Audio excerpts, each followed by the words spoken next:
नमस्कार दोस्तों, आज मैं एक बहुत प्यारी सी कजरी लेके आई हूँ। मिर्ज़ापुरी है, नंद भौजाई का नोक-झोंक है। और आप लोग ज़्यादा से ज़्यादा मेरे चैनल को सपोर्ट कीजिए।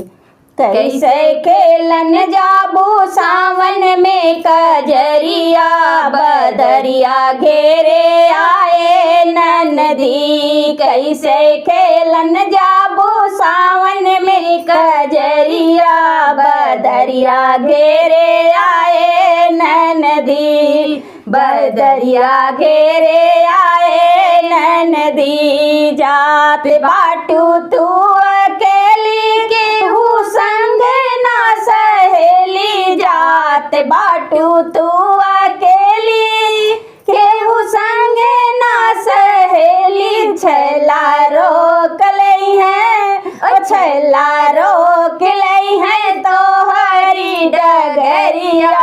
बदरिया घेरे आए ननदी, हो छैला रोक लई है तो हरी डगरिया। बदरिया घेरे आए ननदी, बदरिया घेरे आए ननदुई। इतना करलू गुमान होके चललू तान। इतना करलू गुमान होके चललू तान। तोहरो नैना बाट जुल्मी कटरिया। बदरिया घेरे आए ननदी, हो तोहरो नैना बाटे जुल्मी कटरिया।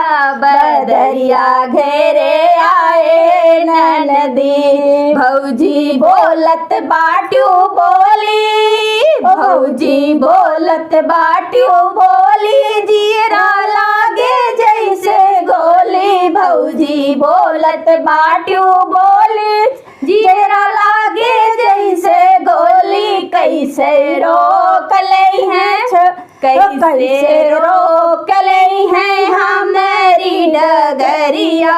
बदरिया का बिगाड़ी भौजी। कैसे रोक लई है हमारी डगरिया। बदरिया का बिगाड़ी भौजी। कैसे खेलन जाबू सावन में कजरिया। बदरिया घेरे आए ननदी।